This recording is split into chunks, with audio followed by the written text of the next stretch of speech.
Bienvenidos a Club de Prensa en NTN 24. Transmitimos desde Washington, a 3 cuadras de la Casa Blanca. Y no olviden ustedes que al final de este programa, si lo quieren ver completo o quieren ver a partes, lo pueden encontrar en nuestra página de Facebook o por nuestra cuenta de Twitter. Y el audio, el podcast está en SoundCloud. Les doy la bienvenida a los invitados a este programa. En primer lugar está aquí el corresponsal jefe de la agencia mexicana de noticias Notimex, Pepe López Zamorano. Bienvenido como siempre a esta mesa. Gracias. María Luisa Rosell, corresponsal de Radioprogramas del Perú, bienvenida también. Gracias, Juan Carlos. Y Pablo Pardo, corresponsal del diario El Mundo de Madrid, bienvenido a esta casa. Muchas gracias. A propósito, estaba viendo usted ayer, señor López Zamorano, la semifinal, ya acabó una de las semifinales de la Champions League, y el Real Madrid pasó a la final por tercer año consecutivo, después de empatar con el Bayern Múnich, pero al hacer el cómputo de los dos partidos, el de ida y el de vuelta, pues el Madrid eliminó al Bayern.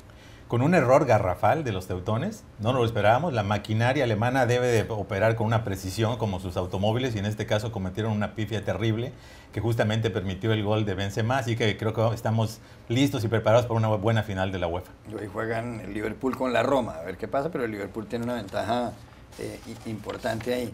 Sí es raro lo de Alemania, porque acuérdese de la frase de Gary Lineker, ¿no? El centrodelantero inglés que decía el fútbol es un juego en el que se enfrentan 11 contra 11 y al final siempre gana Alemania. Pero esta vez no fue así.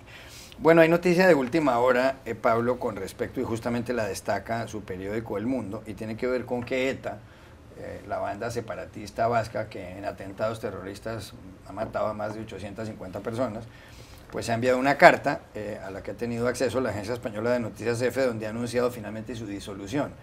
Esta fue fundada el 31 de julio de 1959, el día de San Ignacio de Loyola. La iglesia vasca apoyó muchísimo a ETA y la idea de este grupo, cuya la sigla traducida al español es País Vasco o Patria Vasca y Libertad, el objetivo era conseguir la independencia de las 3 provincias vascas que están dentro de España, que son Vizcaya, Guipúzcoa y Álava, y también de unos departamentos del sur de Francia. Por supuesto, esto no se produjo, fue una banda que tuvo cierta popularidad cuando había una dictadura en España, la de Francisco Franco. Incluso mataron al presidente del gobierno, de Luis Carrero Blanco, en 1973, el 20 de diciembre del 73, y después cometieron el atentado más grave en 1987 en un supermercado en Barcelona que se llamaba Hipercor y hubo 21 muertos. Pero cuando ya llegó la democracia, esto a mediados de los años 70, lo que mucha gente en España no entendió es que ellos siguieran disparando cuando el País Vasco había conseguido una autonomía importante como el resto de España. Hace ya bastante que ETA no mataba y que había en cierto modo declarado un cese al fuego. Pero ¿qué significa esto para España y para Europa Occidental? Porque es el último grupo terrorista que había en esa región del mundo. Yo creo que fundamentalmente es una cuestión simbólica. Como comentabas, yo creo que los últimos muertos de ETA debieron de ser en el año 2005, cuando pusieron una bomba en el aeropuerto de Madrid. Precisamente los 2 muertos creo que eran ecuatorianos, eran 2 civiles, por así decirlo, 2 personas que no tenían absolutamente nada que ver con esto. Y ETA ya había declarado un alto el fuego permanente, pues creo que en el año 2011 o 2012. Digamos que este grupo criminal llevaba una vida bastante letárgica en los últimos 14, 15 años. La medida tiene un componente simbólico muy grande. También tiene un componente simbólico, pues como en todo proceso de paz, es decir, en qué términos se lleva a cabo la paz, digamos. El gobierno español ha sido bastante duro con ETA, entre otras cosas porque ETA ha sido derrotada militarmente. Aún así ha habido ciertas políticas, ciertas concesiones, es decir, en acortamiento de condenas, acercamiento al País Vasco de algunos presos, y ahora queda la cuestión de qué pasa con los probablemente 50 miembros de ETA que pueden quedar en Francia, todos, empezando por Josu Ternera, su líder. Esta es la gran cuestión. Josu Ternera no ha sido arrestado por la policía francesa ni por la española, y esto ha dado pie a muchas especulaciones, es decir, se estaba llevando con él algún tipo de negociación indirecta. Fundamentalmente, lo que ETA ha conseguido es que mueran 1000 personas y nada más. Es decir, el nivel de autogobierno que tiene hoy el País Vasco es muy grande, pero no es mayor que el de Cataluña. Y bueno, es todo un llamamiento a la reflexión acerca de la conveniencia o no, como herramienta política, de ponerse a asesinar a gente, a secuestrar a gente, a matar a gente, porque al final ETA, se puede decir que efectivamente han sido unos 850 muertos causados por ETA y otros 150 miembros de ETA, etcétera. También el gobierno español llevó a cabo lo que se llama la Guerra Sucia, que fue cuando nuestros encantadores vecinos franceses le daban estatuto de refugiado político a los asesinos de ETA, cosa que a mí me gustaría saber cuál sería la reacción de Francia si hubiera sido al revés. España, digamos que llevó la guerra al sur de Francia, y Francia muy pragmáticamente empezó a arrestar a miembros de ETA y a enviarlos a España. Pero al final el resultado de ETA, después de 60 años de actividad y desde su primer asesinato reconocido, que creo que fue en 1968, pues digamos que cabe pensar qué hubiera pasado sin ETA, y probablemente el País Vasco tendría el mismo grado de autogobierno que tiene ahora. Claro, en el 68 mataron a un guardia que se llamaba José Pardines, y hay que decir que en la lucha contra ETA fue clave la colaboración de Francia, después de que por muchos años no colaboró. Esto en tiempos del gobierno de Felipe González en España y François Mitterrand en Francia.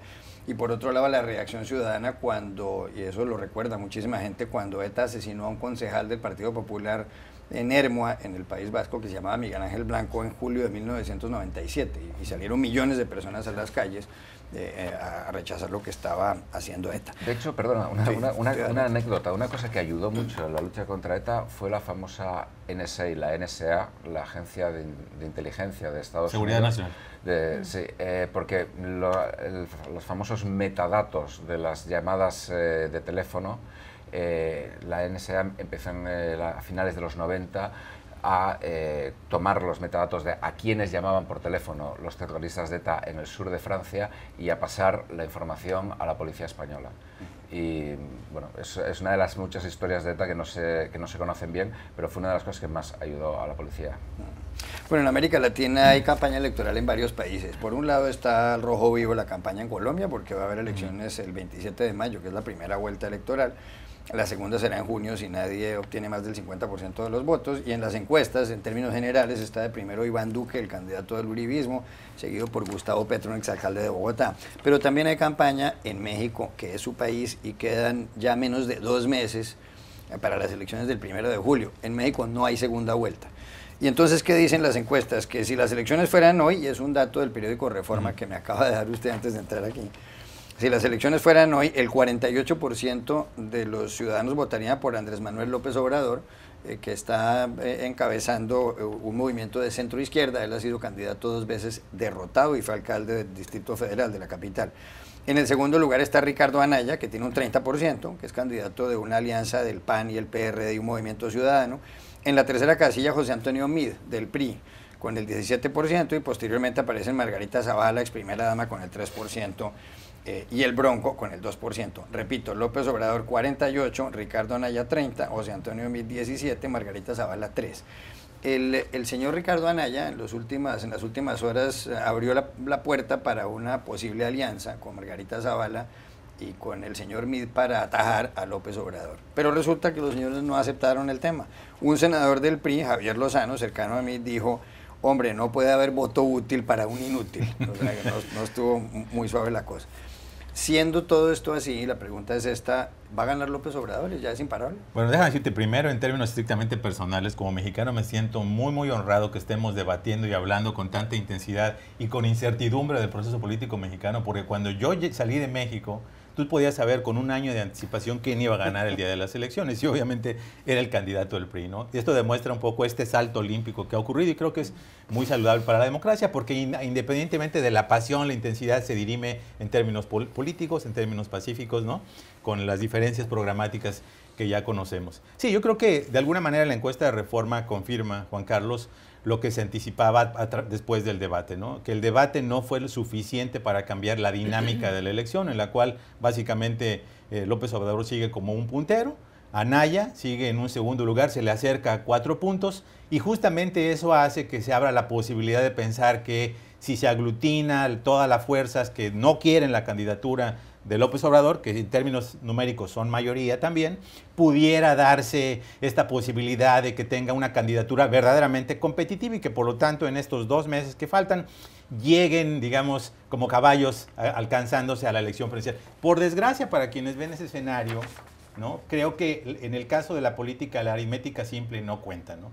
Tú no puedes hacer un acuerdo entre los dirigentes de los partidos y asumir que las voluntades de todos y cada una de las personas que se inclinan por ti necesariamente van a votar por ese candidato de unidad, de útil, sí, para confrontar a López Obrador. Y creo que en ese sentido la encuesta abona elementos que son muy interesantes, porque cuando ya profundizas en las preguntas te das cuenta que el tipo de cambio que quiere el electorado mexicano cree que lo representa mucho mejor López Obrador, porque aquí tienes un dilema, tienes a una persona que como López Obrador quiere sacudir duramente a las estructuras, sí, cambiarlo todo de una manera, entre comillas, radical, o tienes a un candidato más en el orden, digamos, estilo de filosofía francesa, más funcionalista, ¿no? Que es Anaya, que es el que quiere arreglar las estructuras, lubricarlas para que funcionen como deberían de estar funcionando. Por lo que estamos viendo, el hecho de que 80% del público quiera un cambio, evidentemente el hecho de que crean que López Obrador representa ese cambio, estamos viendo que en México no solamente hay un cambio en sí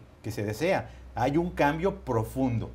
Y en ese sentido me parece que López Obrador ha articulado una especie de trumpismo a la mexicana, esta idea de crear una narrativa muy sencilla, muy clara. Yo solamente quiero acabar con la corrupción. ¿Cómo lo vas a hacer? Pues barriendo como las escaleras de arriba para abajo, ¿no? Quiero bajar el sueldo a los funcionarios, quiero acabar con obras ostentosas como el aeropuerto de la Ciudad de México, etcétera, etcétera, de tal manera que se entiende muy claramente, esta persona representa lo que quiero y lo hace de una manera muy simple. Entonces yo creo que aquí la apuesta que se da fundamentalmente, si tomamos estos dos punteros, es una apuesta por un cambio que se ve como radical, ¿no? Que no se dice cómo se va a lograr, que se le pide al votante básicamente un acto de fe, sí, de fe ciega en que el candidato lograr por simplemente el hecho de estar allí, o un cambio más gradual, más progresivo, más funcional, que es el que representa a Anaya. Lo que está claro por la encuesta, obviamente, es que el candidato del PRI, José Antonio Meade, que probablemente es el más preparado académicamente de todos los candidatos, seguramente lo es, no ha conectado con el electorado en los términos que debería para poder hacer una candidatura competitiva, porque bajó de hecho un punto porcentual allí. Entonces, yo creo que sigue siendo una campaña, creo yo, dinámica. Estamos todavía muy lejos de las elecciones, pero en este momento esta idea del voto útil o inútil o estratégico, creo que es mucho wishful thinking, ¿no? Son buenos deseos y no necesariamente se ajusta a lo que es la realidad y la dinámica del electorado en México. María Luisa Rosa. A mí me recuerda mucho esto que está pasando de tratar de formar una coalición en contra del candidato Anaya, de López Obrador, al escenario del 2011, cuando también se trataron de formar coaliciones en contra de Humala, cuando Ollanta Humala gana las elecciones después de que había candidateado en la anterior oportunidad en el 2006. Y había una coalición, decían, se viene el Chávez a Perú, hay que evitar que este señor llegue al poder, y se trató, especialmente la clase empresarial, de cortar un poco el paso y la llegada de Ollanta Humala a la presidencia, cosa que no lograron porque Ollanta Humala ganó la presidencia. Este escenario me recuerda mucho el hecho de que los empresarios se hayan acercado a Margarita Zavala, que está detrás de las encuestas, y que también a Meade, para tratar de persuadirlos a que deje sus candidaturas en favor de Anaya como un candidato único, como una coalición. Aparentemente no está funcionando, ¿no? Hay un rechazo muy grande en México en este momento a la derecha está bastante dividida, y yo creo que con ese panorama, evidentemente López Obrador tiene un camino mucho más fácil para ganar las elecciones. Claro, falta todavía un poco de tiempo para ver qué va a pasar, pero parece que ese es un poco el derrotero que va a ocurrir en México. Pablo Pardo. Sí, yo creo que la idea que transmiten normalmente este tipo de negociaciones a falta de 2-3 meses para unas elecciones, honestamente es un poco de desesperación. O sea, transmite más una sensación de debilidad entre los que lo plantean que de fortaleza. Y además, quiero decir, si esto se hace un año o una cosa así, la cuestión es muy diferente. Pero ahora mismo, decir, es como, Dios mío, quedan 2 meses, hay que hacer algo. ¿Qué vamos a hacer? Nos vamos a unir.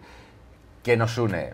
Que no queremos a López Obrador. Esta es la impresión que se transmite, es decir, da una impresión de ser una cosa muy, muy reactiva. Y luego además, López Obrador efectivamente no tiene la mayoría, pero en las encuestas está rozando la mayoría. Es muy diferente, por ejemplo, de cómo pasó, por poner otro ejemplo, en Francia en el año 2002 y en el año 2016, cuando en la segunda vuelta todos los partidos se unieron contra el Frente Nacional de Le Pen. El Frente Nacional tenía en torno a un 22%, una cosa así. Es mucho más fácil, digamos, decir, bueno, es un 22%, no tienen legitimidad para formar gobierno en ningún caso. Es decir, bueno, al final nos vamos a pelear por un 1, por un 2%, vamos a juntar una amalgama de políticos que no tienen, desde luego, a nivel personal, nada entre sí. Yo creo que es, vamos, no transmite una idea muy positiva. Una opción que manejaba un columnista mexicano muy leído, muy influyente, esta misma mañana, es que la posibilidad que tiene Real Mid de lograr hacer una candidatura competitiva y probablemente ganar es hacer lo que hizo Mariano Rajoy. Esta noción de presentar a sus contrincantes, ¿no?, como radicales de un cambio de peligro, riesgoso, y por lo tanto él presentarse como la mejor opción, cuando Rajoy tenía casi 70% de voto adverso. Y entonces esta es la opción que dicen ellos, y de hecho se está hablando en este momento en las columnas políticas de que en los próximos días, probablemente esta semana, se dé un cambio muy profundo, digamos, en el equipo de campaña de José Antonio Meade, justamente en busca de tratar de ajustar la estrategia para hacerse más competitivo en esta elección. Ya regresamos a Club de Prensa. Volvemos a Club de Prensa en NTN 24 desde Washington. María Luisa, hay noticias del Perú y tienen que ver con Ollanta Humala, el presidente de 2011 a 2016, el hombre que antecedió a Pedro Pablo Kuczynski, que además posteriormente renunció. El asunto en el Perú, además, yendo más a fondo, es que desde 1990 hasta hoy todos los presidentes han estado procesados, con excepción de Valentín Paniagua. De 1990 al 2000 gobernó y además fue dictador Alberto Fujimori, que estuvo en la cárcel por delitos graves y que fue indultado la pasada Navidad por Pedro Pablo Kuczynski. Después de Fujimori hubo una transición con el presidente Valentín Paniagua, una transición de un año, y vino Alejandro Toledo. Alejandro Toledo está pedido en extradición por Estados Unidos por supuestamente haber recibido $20 millones de Odebrecht, y es un académico visitante en la Universidad de Stanford en California. Después del señor Toledo vino Alan García nuevamente, y Alan García está siendo investigado y además en una época estuvo asilado en Colombia y estuvo también en Francia. Y luego vino el señor Humala, que ha sido acusado de haber recibido dinero de Odebrecht, de la multinacional, la constructora brasileña, en las campañas de 2006, cuando él no ganó, y en la campaña de 2011, en la que ganó. Y también está acusada la esposa del señor Humala, Nadine Heredia. Y para continuar con los presidentes, pues Pedro Pablo Kuczynski debió renunciar y está investigado por haber recibido de una compañía de la que él forma parte dineros de Odebrecht. Lo cierto es que Humala llevaba 9 meses en prisión y hace 2 días fue puesto en libertad. Y al salir de la cárcel dijo: comuniquen a la familia nacionalista, el Partido Nacionalista es el que él fundó, que no estamos muertos. Y pudo volver con su esposa a ver a sus hijos de 15 años, 13 años y 7 años. ¿Qué viene para Humala ahora y qué conclusión puede uno sacar de todo lo que pasó? Bueno, él está ahorita con libertad, puede ir a un juzgado cada 30 días y puede salir del país. Tiene una libertad con ciertas condiciones.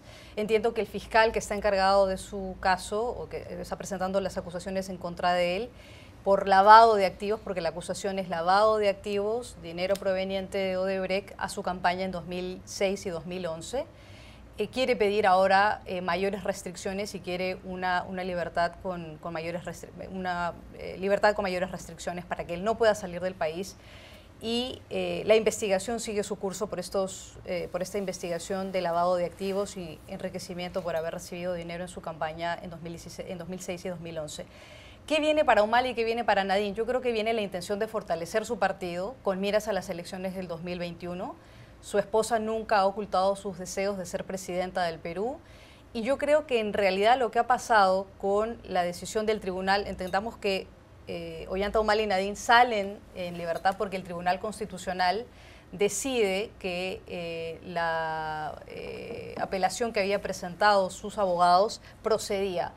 Los abogados habían dicho que Ollanta Humala y Nadine no podían estar en prisión por 9, casi 10 meses, sin ninguna acusación formal. Ellos estaban siendo investigados como han sido investigados todos los otros expresidentes y los excandidatos a la presidencia en los últimos procesos electorales, pero solamente Ollanta y Nadine Heredia han estado encarcelados 9 meses mientras continuaban las investigaciones. Ni Pedro Pablo Kuczynski ha sido encarcelado, está siendo investigado, pero está en su casa en San Isidro, como cualquier otro ciudadano.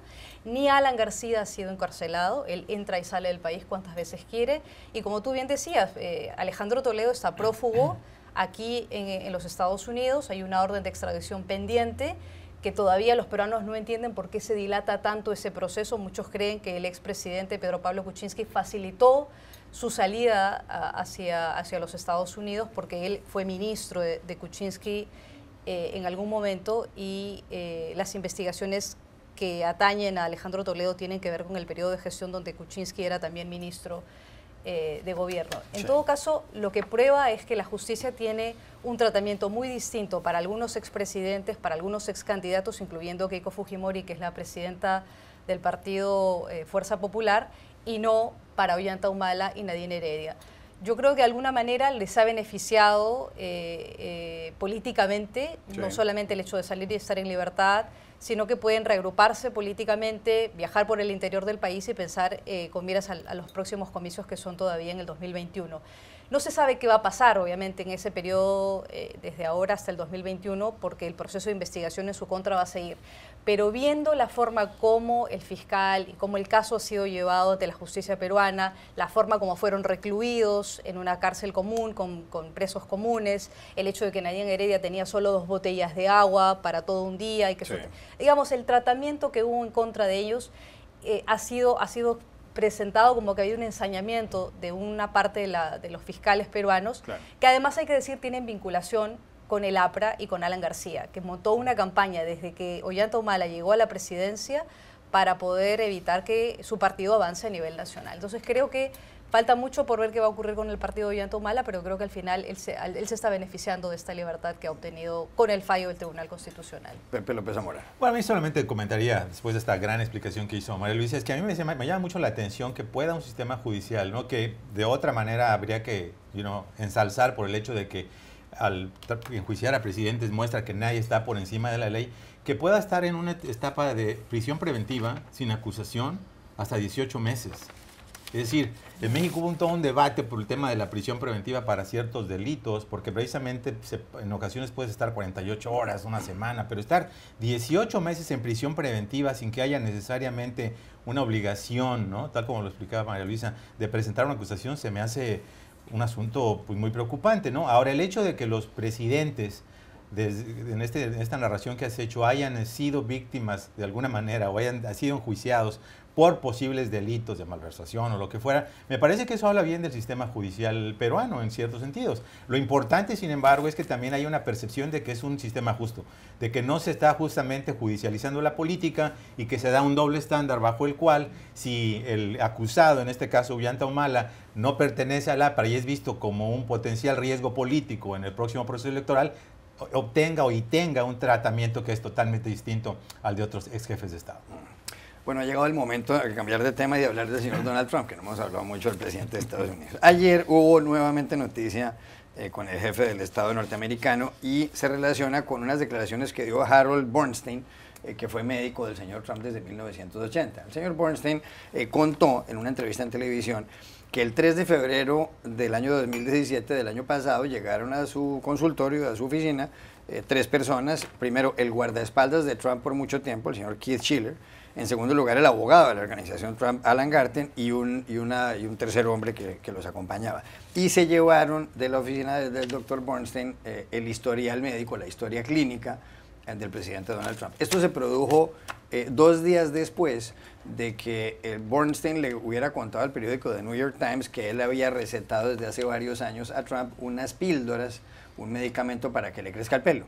Eso fue lo que ocurrió en esta ocasión. Y por otro lado, contó el señor Bernstein que aquel certificado médico que él expidió y que él firmó en el año 2015, antes por supuesto de las elecciones de 2016, cuando estaban en plena campaña, que en una parte decía que la salud, el estado de salud del señor Trump era astonishingly excellent, es decir, asombrosamente excelente, expresión que no puedo exagerar, que esas palabras no son palabras de él, de Bernstein, sino que se las dictó el señor Donald Trump. Es decir, el certificado médico de Donald Trump no lo redactó el médico, sino que lo redactó Donald Trump. ¿Cuál es su percepción de todo esto, Pablo Paz? Bueno, lo primero yo creo que podemos entrar en el medicamento en cuestión, por una cuestión ¿El del pelo? Personal. Se llama Propecia y es un medicamento que tiene una historia muy curiosa, porque es un medicamento que se diseñó para tratar el cáncer de próstata.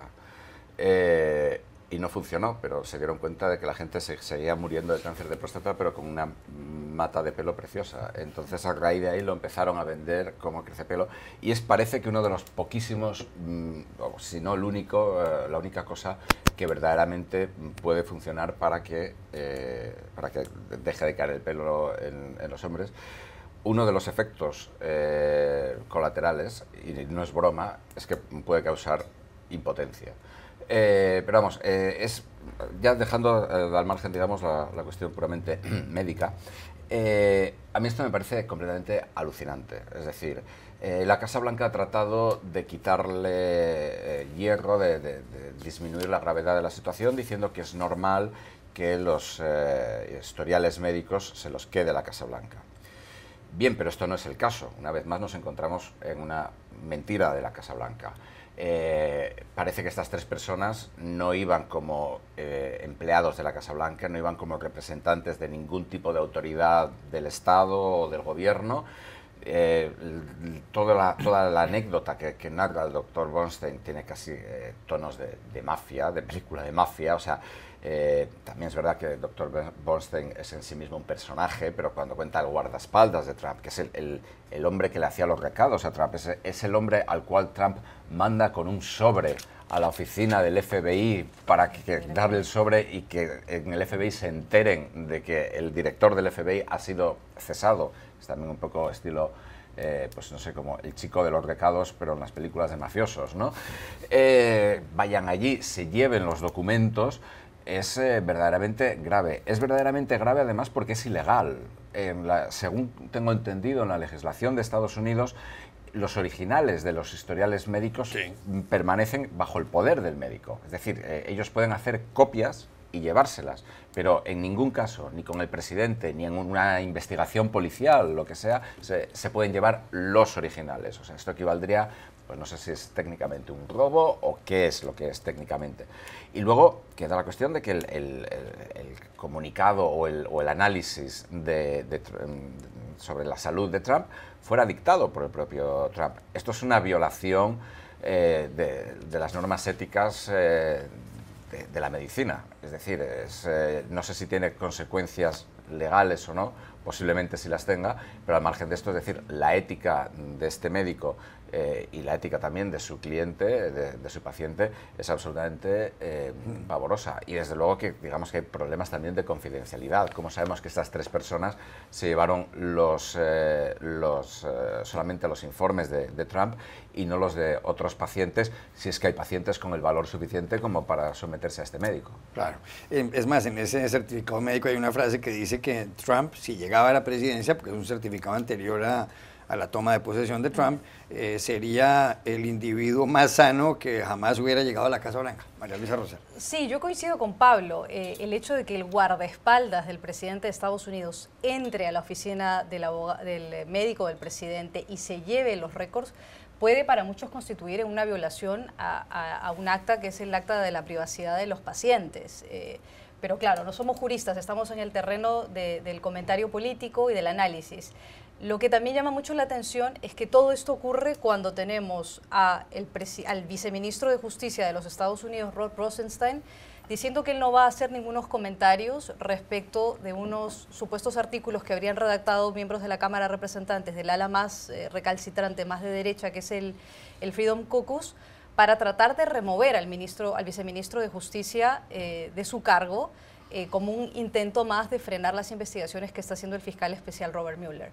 Por otro lado, también está la información que ha publicado el día de hoy el Washington Post en el sentido de que el fiscal especial estaría considerando emitir una orden judicial para llamar a Trump a testificar. Robert Mueller. Entonces, cuando escuchas las historias de que el guardaespaldas del presidente de los Estados Unidos ingresó hace un mes o hace unos meses a robar los registros médicos del presidente y tienes todo un entramado de investigaciones que acorralan al presidente, solo se me ocurre una cosa, que es que el presidente va a estallar en ira en cualquier momento, porque claro, no solamente sus récords sobre las conexiones o los contactos que tuvo los miembros de su campaña con Rusia, la posibilidad de una colusión, sino que ahora también sus intimidades personales, si consumía tal medicina, si no, si le crecía el pelo, si no le crecía, debe estar profundamente ofuscado el presidente de los Estados Unidos y en cualquier momento lo que va a ocurrir es que el propio Trump se va a terminar autoincriminando con su Twitter o con cualquier declaración que haga, a pesar de que sus abogados le han dicho que no diga más, que no hable una palabra, que no escriba nada, pero el presidente no escucha a sus abogados. Pepe López Zamora. Bueno, yo primero tengo que decir que me quedé muy bien impresionado con la seriedad y la autoridad moral con la que Pablo, que no es típico de él, habló del medicamento Propecia. Hombre, ¿no? claro, eso sí creo que fue muy ilustrativo, ¿no? Fuera de eso, evidentemente Donald Trump es otro Richard Nixon, ¿no? O sea, toda esta noción de mandar a su abogado y mandar a Schiller, ¿no? Que es un hombre de casi 2 metros de estatura, ex policía de Nueva York, que es como para una película de thriller, ¿no? Sí yo sin ser jurista te digo, sí hay una violación de HIPAA, que es la Health Insurance Privacy Act, porque evidentemente ellos no llevaron ningún documento, si le creemos a la versión del Dr. Bornstein, ningún documento que dijera que había una autorización formal por parte de Trump para la liberación de esos récords. Todas las personas que hemos tenido médicos aquí, que quieres algún récord para llevárselo a otro médico, sabes que tienes que firmar un documento. Y no hay ninguna razón legal para que el doctor entregue tus récords a menos que el doctor cierre su práctica, en cuyo caso tú sí eres el dueño de los récords y puedes llevarlo al siguiente doctor. Fuera de ese escenario, si el abogado que llegó allí y el ex policía que llegó allí no llevaban un acta firmada por Trump, donde él pidiera los récords, se le sacara una copia a esos récords, evidentemente hay algo ilegal. O sea, no nos sorprende, evidentemente. Me sorprende más porque Bornstein tomó casi 2 años para contar la historia. Para contar esta historia y declararse violado, ¿no? Como lo dijo el rape, ¿no? Sí. Y porque obviamente abona a todas estas conspiraciones de que el presidente, como candidato, como empresario, siempre ha hecho lo que ha querido y se ha rodeado siempre de abogados poderosos que intimidan a las personas de tal manera que no les queda ninguna duda de que si se confrontan con el señor Trump les va a salir peor, ¿no? Entonces yo creo que esto se suma a esta cadena de incidentes y episodios, algunos bien documentados, ¿no? En el cual el presidente muestra que desde siempre ha querido hacer, ha hecho lo que ha querido. Solo un dato adicional, Keith Stiller, que es el guardaespaldas en cuestión de Trump, tiene una compañía de seguridad privada y cobró, mientras estaba en la Casa Blanca, $15,000 mensuales por sus servicios. Él ya no está más en la Casa Blanca, pero el señor se estaba enriqueciendo, aprovechando su cargo dentro de la Casa Blanca también. Ya regresamos a Club de Prensa. Volvemos a Club de Prensa en NTN 24. María Luisa Rosell, hay que hablar de la soledad. Hay un tema que tenía primera página ayer el diario USA Today. Y oigan este dato que es impresionante. La compañía Cigna, que es una compañía de servicios de salud, que además tiene su domicilio en el estado de Connecticut, en Bloomfield, de Connecticut, desde 1982, ha publicado un estudio sobre la soledad. Es un estudio que hicieron entre febrero y marzo de este año con 20,000 personas, con base en unas preguntas que elaboró UCLA, es decir, la Universidad de California en Los Ángeles. Para medir la soledad, ellos hicieron lo miden desde 20 a 80, no de 0 a 100 ni de 0 a 10, sino de 20 a 80, no sé por qué. El promedio de soledad de los ciudadanos estadounidenses es de 44, en esta escala de 20 a 80. Pero lo extraño es que sienten más la soledad, padecen más la soledad los jóvenes de entre 18 y 22 años que los mayores de más de 72 años. Suena bastante raro. Los jóvenes de entre 18 y 22 tienen una calificación de soledad de 48, es decir, por encima del promedio nacional, mientras que los viejos de más de 72 años están calificados con un 39. Y por otra parte, según esta estadística, y este dato es verdaderamente aterrador, quien padece la soledad o quien sufre la soledad, porque hay gente que le gusta estar sola, pero quien sufre estando solo, está viendo perjudicada su salud como si estuviera fumando 15 cigarrillos al día. Sí. María Luisa Rosell. Ese fue el dato esa comparación es bastante drástica. Yo creo que hay una conexión también en el hecho que muchos de los jóvenes que sienten o que padecen de soledad y que tiene eso un efecto en su salud, porque una cosa, como tú bien decías, es querer estar solo y otra es que eso tenga un efecto en tu salud y que sea, digamos, que tenga un efecto y que lleve a enfermarte o que lleve a, por ejemplo, tener una correlación con el índice de la mortalidad, que es lo que hace este estudio, conectar cuánta gente joven se siente sola y compara esa sensación y ese efecto en la salud con fumar 15 cigarrillos. Sí. Uno de esos aspectos que me llama mucho la atención en este estudio es el hecho que los jóvenes que se sienten más solos son los que tienen mayor conexión a través de redes sociales con su entorno. Es decir, que la conexión no es una conexión física, no es una conexión directa, no es una conexión con comunicación y con conversación directa entre chicos jóvenes, sino que es a través de los aparatos, de los celulares, a través de las redes sociales. Y el estudio señala que efectivamente aquellos que están mucho más conectados a través de las redes sociales a lo que se supone son sus amistades o su entorno son los que sufren mayor soledad. O sea, mayor conexión con las redes sociales, mayor soledad, claro, y eso tiene un poco una explicación muy lógica. La gente puede decir que tiene muchos amigos en las redes sociales, pero en realidad lo que estás haciendo es aislarte cada vez más porque solamente estás conectado con el aparato, pretendiendo que tienes una conexión con tus amigos, pero no estás estableciendo un contacto real con las personas.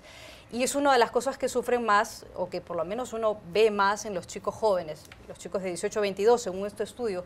Pero yo creo que la parte más preocupante es entre los chicos menores de 18 años, aquellos que son más propensos a estar conectados con sus aparatos a través de las redes sociales y que no ven que eso tiene una repercusión que además tiene un segundo efecto, que es la falta de sueño. Pasas muchas horas conectado en el internet o en redes sociales y no duermes las horas necesarias que necesitas para un buen descanso, para ser productivo, etcétera, etcétera. Pablo Pardo. Sí, a mí este tipo de encuestas me parecen interesantes, pero también siempre me pregunto un poco cómo están hechas. Es decir, porque cuando uno mira, por ejemplo, los jóvenes de 18 a 22 años, la percepción de la soledad, es decir, esa es una edad, pues es la adolescencia, la segunda mitad de la adolescencia, etcétera. Habría que preguntar o habría que saber exactamente cómo les han pedido definir la soledad. Mucha gente a esa edad se siente sola, aunque a lo mejor salgan todos los fines de semana, salgan con muchos amigos, etcétera. Es decir, es una edad bastante, bueno, pues, psicológicamente compleja en la cual las personas cambiamos mucho. En el caso de las personas de más edad, las que tienen menor grado de soledad, en algunos casos también es una soledad irremediable en el sentido de pues, cuando fallece un cónyuge, a medida que las redes sociales, o la red social, no redes sociales en el sentido de Facebook, digamos, sí. Pero la red de amistades, de familia, etcétera, va desapareciendo, que una persona pierde facultades físicas para salir. Entonces, siempre me llaman la atención este tipo de cosas porque, bueno, no sé muy bien.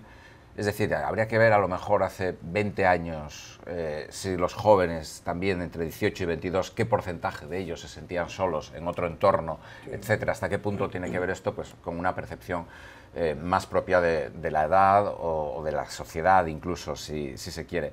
En lo que sí que creo que es bastante cierto, digamos que las redes sociales, y ahora ya estoy hablando de la tecnología, sí que introducen un elemento nuevo que puede ser tal vez distorsionador o no, pero desde luego que sí que es nuevo, que sí que genera una falsa sensación de conexión y que sí genera un factor o sí que suele generar algo que en el fondo tiende a generar más soledad, que es narcisismo. Es decir, todo el mundo sabe que Facebook o Instagram, por ejemplo, son redes sociales muy narcisistas donde la gente además vende una proyección de sí mismos que no existe en la realidad y en muchos casos cuando si uno entra en Facebook y ve todo lo que hacen sus amigos, pues bueno, lo siguiente que le apetece es, no sé, meterse en la cama a llorar amargamente. Claro, todo el mundo está en Roma. Claro, uno está en Roma, otro está en la playa, otro está en no sé dónde, otro está en un restaurante fantástico. La vida de uno resulta miserable. Claro, nunca nadie ha tenido una pelea con su jefe, ni con su pareja, ni nada. Todos están ricos. Todo es el amor y la felicidad. Entonces,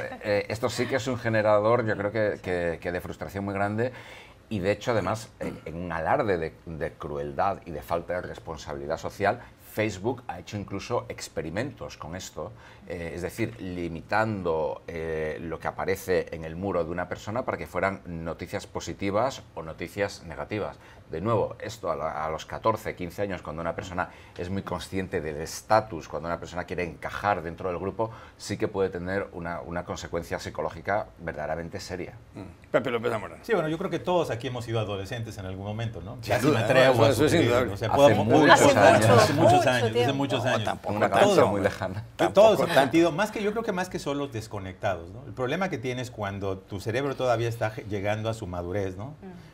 Tu estado emocional también es que justamente te sientes desconectado, aunque puedes estar rodeado de muchas personas, la sensación de desconexión puede permear. A mí lo que me preocupa es cuando hacen una aseveración tan drástica, como que la soledad per se es tan dañina como 15 cigarrillos al Eso es día, grave. Muy más drástico. peligrosa que la obesidad. Y no veo, por lo menos en lo que hemos compartido aquí, ningún estudio científico que demuestre esas tasas de mortalidad, ¿no? Yo creo que eso es muy preocupante, número uno. Y número dos, coincido con la importancia de un estudio longitudinal, porque no sabemos si necesariamente las redes sociales son las culpables, o la tecnología, o el concepto de gratificación instantánea que tan está permeando en los jóvenes. Porque uno de los datos sorprendentes aquí dice es que la gente, los jóvenes, con las más altas tasas de consumo de medios sociales, reportan sentimientos muy similares de soledad que aquellos que casi no la usan.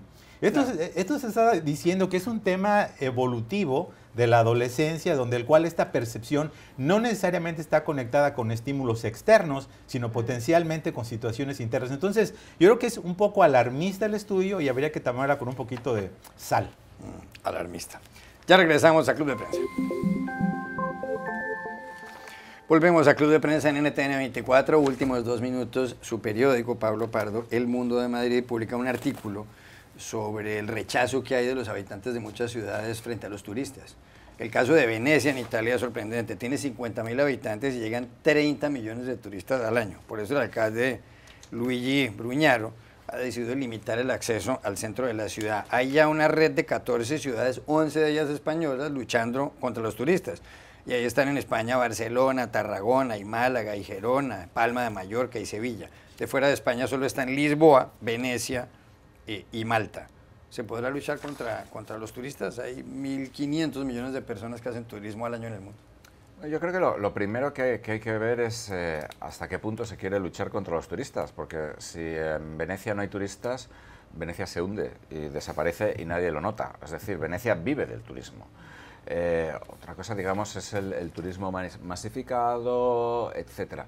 Aquí juegan muchos intereses y es una cuestión muy complicada y muy técnica. Es decir, por ejemplo, en Barcelona y en otros sitios, la lucha contra el turismo que se promueve, digamos, con una visión de ayudar a la ciudad, es en realidad lucha para defender a los hoteles contra Airbnb y otros sistemas de alquiler de habitaciones. 20 segundos. Yo voy a ir en el verano a Umbria, que está en la parte centro de Italia, y voy a ir a Todi. O sea que no voy a visitar Venecia, no sé cuántos habitantes hay, pero hay unos bosques maravillosos, unos cerros maravillosos, unos lugares muy lindos y donde se comen los mejores quesos. Otros 20 segundos. Yo hago un llamado a todos los turistas que planeaban ir a Barcelona, Sevilla y Venecia, que se vengan a México. Los esperamos con los brazos abiertos. No les vamos a limitar los tours, las excursiones. Nosotros somos muy Pueden comer hospitalarios. tacos y Los tal. estamos esperando con los tacos y con el mole y con gran gastronomía mexicana. A finales de este mes yo me voy a Playa del Carmen. Qué ¿Sí? bien. ¿En México? Yo me voy a Mahahual. Bueno, eso está muy bien. Está muy bien. Gracias, Pepe López Zamorano, por haber estado aquí, María Luisa Rosel y Pablo Pardo. Y a ustedes los espero mañana nuevamente en Club de Prensa.